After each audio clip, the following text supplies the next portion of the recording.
Chapter 25 of Ester Ried's Namesake. This recording is in the public domain. Ester Ried's Namesake by Pansy. Chapter 25. A Woman of Her Word. It was all of these matters, great and trivial, that the father thought as the train sped on, Helen, Ester, home, and the years that piled themselves between. Once in a quarter of a century, he said to himself, drawing a long breath, and then to go without them. If we were foreign missionaries, we would have been sent home twice by this time, for a year of rest each time, and Helen needs rest if ever a woman did. How is she ever to get it? And the child, to think of sacrificing such a child as that! It isn't as though she had chosen the work, as we did. Mr. Randall did not often indulge in thoughts that hinted of any more desirable lot in life than the home mission field, but this prospect of long absence from his treasures was giving him a new perspective. He knew that his wife, despite her cheerful, hopeful nature, had hours of regret for Ester's sake. Their beautiful, peerless Ester, fitted to grace any society, stranded in a little poverty-hedged western village where few people of culture came even for a visit, and where most of those who would have been glad for opportunities of culture were too poor to seek them. It was certainly a lonesome prospect for a girl like their Ester. Was Aunt Sarah half right in her solemn conviction that the child would have been better off without those 4 years of college life? Oh, no, no indeed! It was only the very superficial who could seriously entertain such a thought as that. Ester was undoubtedly better fitted for her work in this world and the next because of her 4 years of training. But some things were hard. For the 100th time he told himself that if he had not felt that somehow good would come to her, to them, out of this trip of his, he would not have taken it. But he added truthfully, "To be sure, I don't see how." Then his perplexed face cleared into its usual calm as his next thought was, "It may not be my place to see. They are both of them children of a king. We have trusted him all these years, and we may surely be depended on to continue to do so. He knows all about it." And long before that, one good woman, Mrs. John Potter by name, all unknown to herself, was engaged in helping to work out the plan by which many of the home missionaries' perplexities were to be answered. Mrs. John Potter was a power in the 10th Street Church, which was a little church in a big Eastern city. On a blustering March day, nearly 7 months before the Rev. Spencer Randall started on his memorable trip to the great missionary rally, the women of the 10th Street Church were in commotion. Within the large plain room where they worshipped, pails, brooms, dust cloths, and soap were in evidence. One woman, mounted on a step-ladder, was wrestling with the accumulation of dust and soot on the gas globes, and expressing her mind after this fashion: "If St. John could visit this church, he would have another proof that men love darkness rather than light. The idea of allowing dust to gather on globes in this way! No wonder the church isn't half lighted. There ought to be women janitors." "Where is the long-handled brush?" called a voice from the back room. "I have hunted everywhere for it." "Mrs. Potter can tell you," said the woman on the step-ladder. "She took care of all those things. Where is Mrs. Potter?" "Here," answered a voice from behind a half-open door, but it was a discouraged, apathetic voice, qualities so unusual in its owner that they brought the woman in search of the long-handled brush to the door to look, and the woman on the step-ladder turned herself about in dismay. "Pity's sake!" she said. "What is the matter with Mrs. Potter? You didn't have a tumble, did you?" "My body didn't, but I must say my heart has tumbled into my shoes. I'm downright discouraged." "What about? What's the matter? What has happened now?" 3 or 4 women were speaking at once. One came from the little store closet with a cake of soap in one hand and a box of tacks in the other, and the woman who was draping curtains and had her mouth full of pins showered them about as she tried to ask a question. It was painfully unusual for Mrs. Potter to be discouraged, or to take a seat when work was waiting to be done. Her arms were at that moment bare to the elbow, and she was clasping in her hands a cake of sapolio. but her wet cloth lay in an abandoned heap at her feet. "Then you haven't seen Mrs. Evans?" she said languidly. "Mrs. Evans? No, she hasn't come over yet, I guess." "Yes, she has, and I hear her in the hall this minute. She is trying to pacify the Gardner girls, but she will find it hard work. I know just how they feel. They have given all they can afford to help pay the debt, and now to have it puttered away in this fashion is too much for flesh and blood." "Do, for pity's sake, tell us what is the matter, and don't keep us on tenterhooks in this way," said the step-ladder woman, rapidly descending, a globe in each hand and one under her arm. "Why, the men are upstairs having a business meeting, I suppose you know, and what have they done but voted, every man of them, to pay $50 toward that meeting that's to be here in October, and to request the Ladies' Circle to give it out of their fund." A general murmur of indignant protest ensued, and the woman with pins took several of them out of her mouth to ask, "What meeting?" "Why, the missionary rally, they call it, I believe. You must have heard of it. The men and the papers have talked of nothing else all the spring. It seems it is considered a great honor to a city to have the meeting.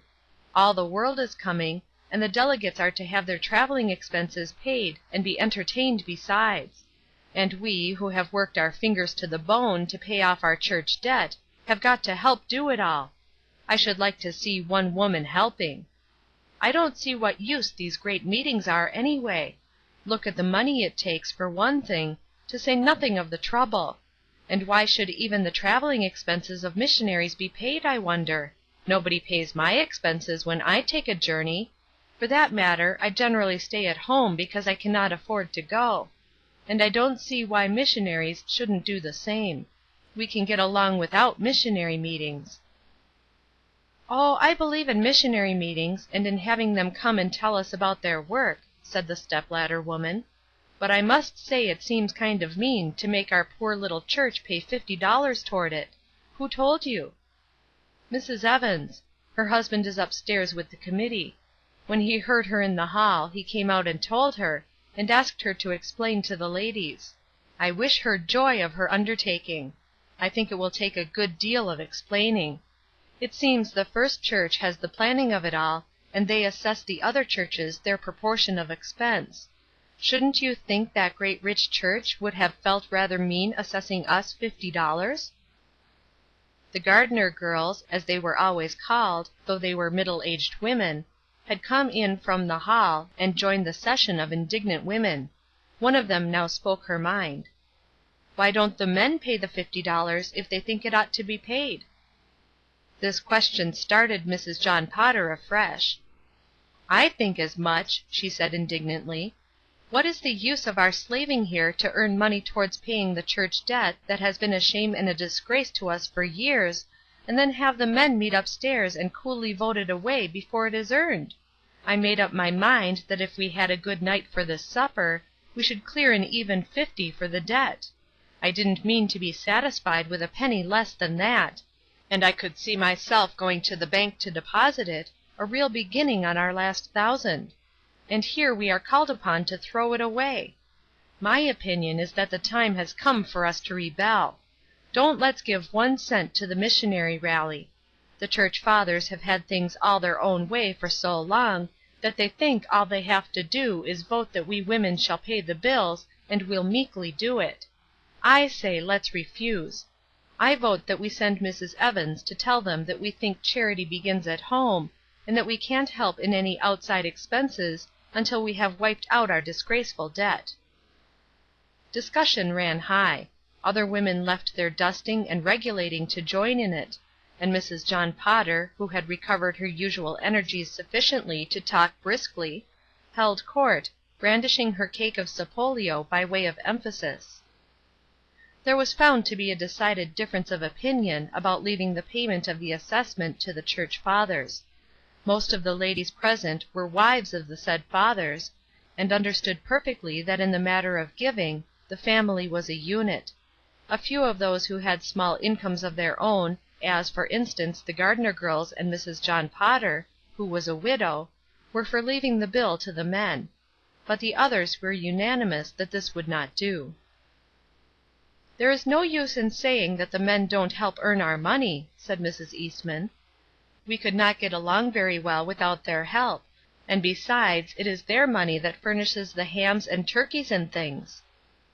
"Yes," said Mrs. Adams, "and then we expect them to come and eat the supper, which their money has provided, and pay a good price for it, too.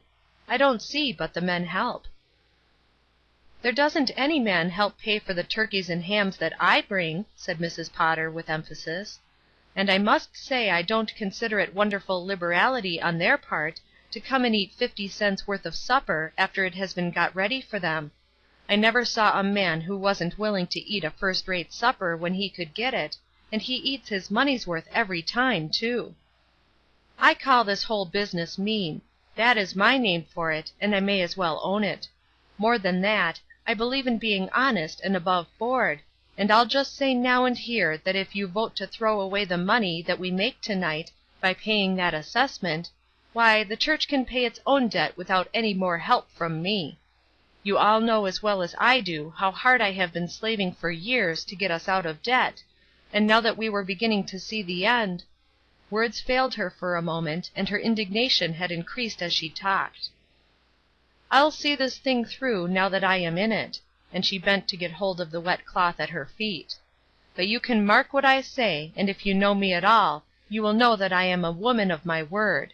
If our money is voted for the rally, this is the last time that I shall lift my finger toward that church debt, the very last time." They all went back to their appointed tasks, subdued and troubled. Mrs. John Potter, as she was always called to distinguish her from her sister-in-law, Mrs. James Potter, was a recognized power among them, and without her they knew they should feel like a little ship in a storm at sea without a captain.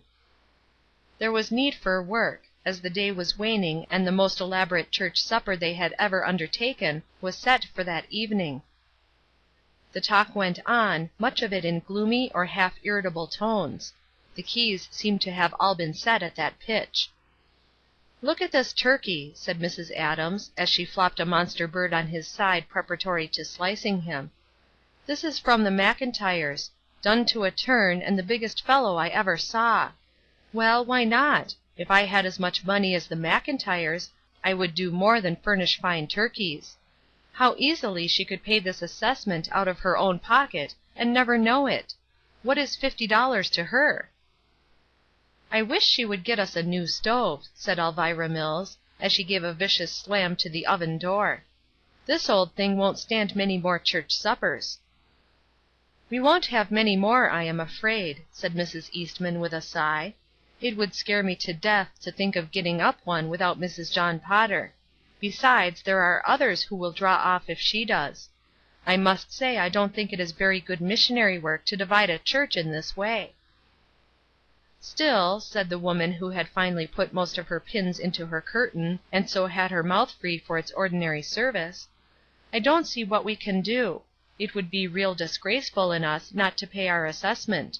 The Tenth Street Church has always done its share, and the men have all they can stagger under now. Mrs. John Potter ought not to be so set in her way." Which was just what that good woman was. She prided herself on being a woman of her word, and was not always as careful as she might have been as to whether the word she had spoken was worthy of such zealous guard. The supper was prepared at last, and eaten, and pronounced the most delicious of any of the notable suppers in the history of that church, and they had been numerous. After all bills were settled, it was found that the effort had netted to them the sum of $53.65. This passed beyond their most sanguine hopes, as their expenses had been unusually heavy, and only Mrs. Potter had had courage to mention more than $40 as their aim. But for the shadow that the church fathers had thrown across their path the ladies would have been jubilant. As it was, they were miserable.